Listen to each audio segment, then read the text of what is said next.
हमारे कल्याण जी भी बैठे सामने, ये जगत का कल्याण करते। आज की कथा सुना रहे, तुम पे गुस्सा नहीं है, सुना रहे। कल्याण आया आज सुबह हमारे पास, गुरुजी आज समझ लिया हमारे घर पे चलना है। हमने कहा चलो। इनकी सीधेपन की बात बता रहे हैं, बिल्कुल सच्चाई की बात बता रहे हैं, गुस्सा नहीं है 1%। गुरुजी हमारे घर पे चलना है। हम चले गए क्रिकेट खेलने, मैच खेलने। लौट के आए सो हमें लगी थी भूख, सो लड्डू रखे थे, हमने एक लड्डू उठाए और मुंह में लेके गए। कल्याण जी ने हाथ से छुड़ा लिया, है लड्डू नहीं खाना, हमारे घर पे आपका भोजन है। हम भूखे, हमने कहा चलो ठीक है तुम्हारे घर पे भोजन। बोले हाँ। हम भी अच्छे से गए, हमने कहा जजमान के हम पनीर मनीर सब मिलेगी ये खट्टी। पहुंचे भैया कल्याण जी के यहाँ, तिलक मिलक लगा के अच्छे सज के गए हम। अभी तो थोड़ा कम सजे, अभी गए थे आधा घंटा पहले, खूब सज के पहुंचे। अब इनकी धर्मपत्नी को पता नहीं था बेचारी को, तो हमारे लिए बेचारी चाय बनाई। हमने चाय में नहीं पिएंगे, हम तो भोजन करेंगे। हमने कहा नहीं हम तो भोजन करेंगे। सो कल्याण लाए वो गाजर का हलवा। बोले महाराज यही खा खा के पेट भरना है तुम्हें। जैसे ही इनने इतना कहा सो हमारे तो प्राण डबल हो गए। हमने कहा इन्हें खा के पेट भरना? बोले हाँ। और हमने कहा भोजन? बोले वो नहीं है। और मैंने कहा तो मर गए रे, पूरी कथा बिना भोजन के कैसे निकलेगी? हम टेंशन में। अजब, कल्याण की धर्मपत्नी बहुत अच्छी है बेचारी, वो समझ गई कि इनने गड़बड़ कर दिया। जल्दी से उसने आटा गूंथा और जल्दी जल्दी बेचारी ने अपने हाथों से पूड़ी निकाली और तुरंत पूड़ी दी, लो महाराज जी भोजन कर लो। जब अब पूड़ी हमें मिली तो सामने ऐसे लगो जैसे सोने की मोहर मिल गई हो।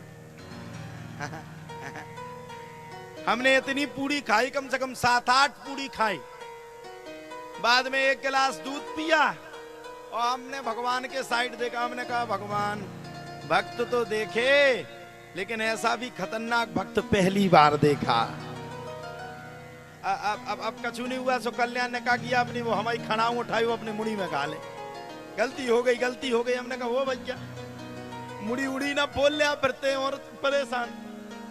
तो भक्त का भाव है, इसके सीधेपन का भाव है। और पूज्य हमारे बड़े भैया महाराज श्री श्री बागेश्वर धाम जी से आप दीक्षित हैं और हिंदू सनातन यात्रा में 9 दिन का समय इन्होंने पूरी यात्रा में दिया। हर जगह जाते उठते भी हैं। अच्छा है भैया, भगवान आप पर कृपा करे, खूब खूब आपको आशीर्वाद। नंद बाबा जैसे पहुंचे, लल्ला का पता चला। नंद बाबा ने तत्काल 99,000 गायों का दान किया। एक सांस में 99,000 गायों का दान किया। और ऐसी वैसी गाय का दान नहीं किया मैया, अच्छी लगतू गैया का दान किया। जब नंद बाबा ने बड़ी सुंदर गायों का दान किया, ब्राह्मणों को दान दिया, सबरे ब्राह्मण आ गए, पूरे नगर में शोर हो गया। नंदजू के घर में लल्ला का जन्म हुआ। पूरा नगर में जितनी माताएं, गोपियां, भाई बंधु जितने थे, साबरे कंचन थाल ले लेकर के लल्ला की बधाई में जाने लगे। लल्ला का जन्म हुआ, लल्ला का जन्म हुआ, लल्ला का जन्म। नंद बाबा के प्रमुख 4 दरवाजे थे और चारों दरवाजों पर नंद बाबा ने एक में हीरे, एक में सोना, एक में जवाहरात, एक में चांदी, चारों दरवाजों में रखवा दी। जो बधाई देते जाता उसको हीरे मिलते, किसी को चांदी मिलती, जिसको हीरा मिल जाए वो बड़ा पसंद। हमें तो हीरा मिला। दूसरा कहता तू पागल है, हमें तो सोना मिला। तीसरा कहता हमें तो जवाहरात मिले। पूरे नगर में शोर हो गया। मानो नगर इतना प्रसन्न, इतना प्रसन्न, इतना प्रसन्न हो। भैया क्यों प्रसन्न नहीं होगा? एक साधारण सा अगर बालक जन्म ले तो हम लोगों को मन में कितनी प्रसन्नता होती। एक बालक ने इसके घर में जन्म लिया, ये भगवान का स्वरूप है। जहां साक्षात्कार होकर के आप लोग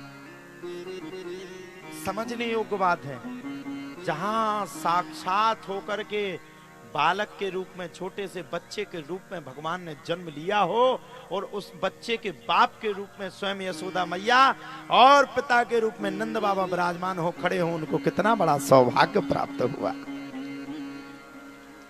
अपने आप में वो कितने बड़े सौभाग्यशाली हैं जिनके घर पर स्वयं भगवान आ गए। भगवान मुस्कुरा रहे हैं। कस्तूरी तिलकम ललाट पटले वक्षस्थले कौस्तुभम नासाग्रे वरमौक्तिकम करतले वेणुः करे कंकणम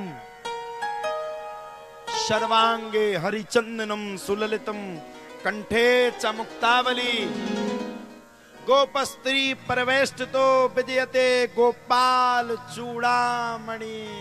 भगवान चले आ रहे हैं। चूड़ामणि, भगवान का शरीर कैसा है? श्याम वर्ण, कस्तूरी तिलक लगाए हैं ललाट पर। वक्षस्थले कौस्तुभम, भगवान के बाल कैसे हैं? भगवान के बाल घुंघराले हैं, जैसे हम आए हैं बिल्कुल क्लियर ऐसे ही होते। हमारे भी घुंघराले ही हैं, लेकिन घुंघराले बालों में एक दिक्कत है, और तो सब अच्छा है, जब इनको अपन लोग खींचते हैं, जब चीन और पाकिस्तान का युद्ध याद आ जाता है। इनमें अगर कोई मक्खी अक्खी अगर प्रवेश कर जाए तो पूरा दाह संस्कार तेरे ही मेरे ही सब होके ही बाहर निकलेगी।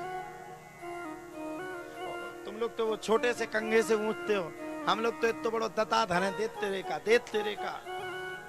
सबसे बड़ी अगर हमें सुबह से उठ के कोई टेंशन होती है स्नान करने के बाद, तो बाल खींचने की टेंशन होती। कैसे खींचे? जब खींचते हैं तो ऐसे लगता कोई भैया एक समय पे हमसे कोई मिलने ना आए जो हम बाल खींच रहे हो। जब तो हमें ये लगता कि बाल को छोड़ने पहले इसकी कुटाई कर दें। बहुत संघर्ष है, लेकिन भगवान के घुंघराले बाल बहुत अच्छे लगते हैं। लगते कि नहीं? भगवान के, हमारे नहीं, भगवान के अच्छे लगते कि नहीं? घुंघराली लट उस पर लटके भगवान के घुंघराले बाल हैं, सुशोभित तो होकर के विराजमान हैं। नंद बाबा बड़े प्रसन्न हैं। ब्राह्मणों ने कर्म कांड करना शुरू कर दिया। सुस्ति वाचन अध्याय प्रारंभ कर दिया। हरि ओम सुस्ति नः इंद्रो वृतस्रवाः सुस्ति नः पूषा विश्ववेदाः सुस्ति नस्तार्क्ष्यो अरिष्टनेमिः सुस्ति नो बृहस्पतिर्दधातु। सुस्ति वाचन करना भगवान ने प्रारंभ कर दिया। और जब भगवान के लिए ब्राह्मणों ने सुस्ति वाचन प्रारंभ किया तो नंद बाबा ने मन में सोचा, क्यों ना मैं अब मौका देख करके भगवान को अपने लल्ला के दर्शन कर आऊं। जब इतना सुना तब तो नंद बाबा दौड़ करके भागने लगे लल्ला के दर्शन करने के लिए। अच्छा, आज के जमाने में किसी का बालक जन्म ले मैया तो तुरंत फोटो खींच के डल जाती है। अपनी पत्नी से कहता पति हंस, अब भैया कैसे हंसेगी वो? अभी तो उसने बच्चे को जन्म दिया है, इतने दर्द से वो निकली है, कैसे हंसेगी? हंसो तो जल्दी हंसो, एक फोटो खिंच जाए, खिंच करके तुरंत डाल देंगे। आज हमें बाप बनने का सौभाग्य प्राप्त हुआ। बताओ, ये भी कोई बात है? तुम बाप बने तो दुनिया को क्या बता रहे तुम बाप बने? फोटो डाल देते। और पहले के जमाने में बालक जन्म ले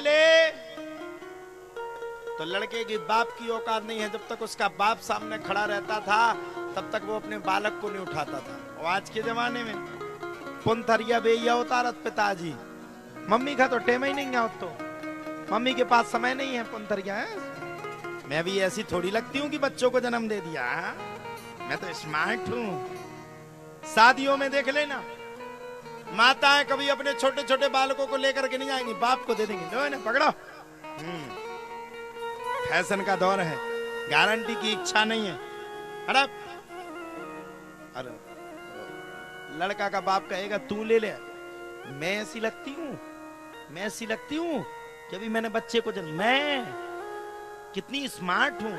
अरे अपन जे चले, अब चाहे लड़का बेटिया चाहे वे बिस्तर गीले कर दे, चाहे बीच में धड़ाधड़ की पार दें। हाँ, हाँ?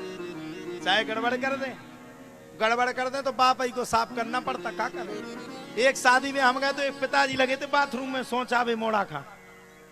हमने देखो हमने जो कहा हो रो, बोले जे कर्म के दंडा भोग रहे। हमने तुम्हारी धर्म पत्नी कहते हैं, बोले बा फिर रही लहंगा चुन्नी पहन के। और हमने तुम काहे कर रहे साफ, बोले ना करें तो बा हमें साफ कर दो। तो हमने भैया जो ठीक है साफ कर लिया, तो ये साफ ना कर दे। आज का जमाना बड़ा खतरनाक है। ऐसा होता कि नहीं होता, सच्ची बताओ, होता कि नहीं है? होता है। आजकल तो उम्र 55 की दिल है 55 का। आजकल का तो जमाना ही अलग। नंद बाबा लल्ला के दर्शन करने के लिए चले, गोपियों ने तुरंत रोक दिया। रुक जा, कहा, किस जगह है, क्यों जा रहे, किसके दर्शन करने? नंद बाबा बोले हमें अपने लल्ला के दर्शन करने। ये मेरा लल्ला है और मैं इसके दर्शन करना चाहती हूँ। गोपियों ने नंद बाबा को खूब तेज फटकारा। शर्म नहीं आती? क्या काम करते हो? लल्ला के दर्शन करने जाना है तुम्हें? हम लोग सब उपस्थित, भागो यहां से। नंद बाबा का दिमाग खराब, क्या करें भैया। गोपियों ने भगा दिया। लौट कर आए तो पंडित जी ने पूजा पाठ में बैठा दिया। अब लगे पंडित जी तो अपने मंत्र पढ़ने लगे, नंद बाबा का मन ना लगवे। वो कहे शक्कर चढ़ाओ, सो नंद बाबा शक्कर की जगह शहद चढ़ा दे, शहद की जगह दही चढ़ा दे। ब्राह्मणों ने कहा खड़े होकर के दही चढ़ाओ। सो नंद बाबा ने भगवान को तो दिया, छोड़ो पंडितों के ऊपर खूब चपिया से दही चढ़ा दिया। पंडितों का दिमाग करो है, क्या कह रहा है नंद बाबा? नंद बाबा ने कहा महाराज मेरा मन नहीं लग रहा, मुझे अपने भगवान की याद आ रही।